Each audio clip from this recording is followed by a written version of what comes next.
1000 কিলোমিটারের পথ, সামনে অনিশ্চয়তা, সীমান্ত পেরোনোর কঠিন চ্যালেঞ্জ, কিন্তু থামাতে পারেনি অদম্য বিশ্বাসকে।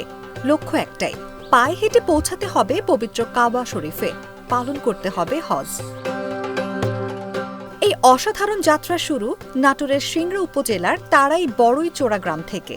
বহুদিনের লালিত স্বপ্নকে বাস্তবে রূপ দিতে মঙ্গলবার সকালে পরিবার, আত্মীয় স্বজন ও গ্রামবাসীর দোয়া নিয়ে মক্কার উদ্দেশ্যে হেঁটে রওনা হন দুলাল হোসেন। তার এই ব্যতিক্রমী সিদ্ধান্তে এলাকায় তৈরি হয়েছে ব্যাপক কৌতূহল। বিদায়ের মুহূর্তে বাড়িতে ভিড় করেন শত শত মানুষ।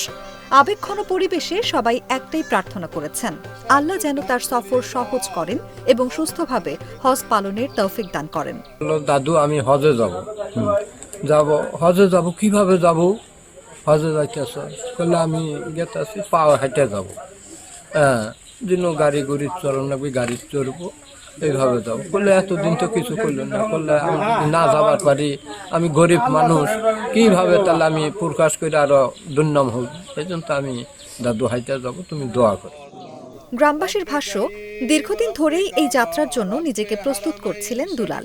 সাদাসিধে জীবনযাপনের পাশাপাশি নিজের স্বপ্ন বাস্তবায়নে ছিলেন অবিচল। হ্যাঁ, সব দোয়া করে বাবা, কোন কি আমি দোয়া করে আরো 5 সব দুলাল করার, তা আমি করছি বাবা। ওই জায়গা থেকে যে মন যাওয়ার পরে বেটা আল্লাহর ঘরে যাওয়ার তীব্র আকাঙ্ক্ষাই দুলাল হোসেনকে এই কঠিন সিদ্ধান্ত নিতে সাহস দিয়েছে।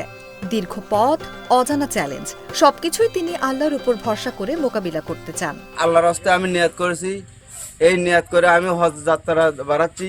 কোনো বর্ডারে কোনো জায়গায় যাতে আমার যাতে অসুবিধা না হয়, আমি এই একটা আবেদন সরকারের কাছে জানাইলাম। এই আবেদনটা যান আমার জন্য মঞ্জুর করে নেয়।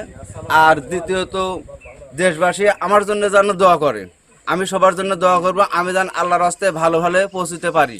আপনারা সবাই দোয়া করবেন, সহযোগিতা করবেন আমাকে, আমি যেন সৌদি আরব যেতে পারি এবং হজ করে যান বাড়িতে ফিরে আসতে পারি। আমি নাটোরের ছোট্ট একটি গ্রাম থেকে শুরু হওয়া এই পদযাত্রা এখন আলোচনার কেন্দ্রবিন্দু।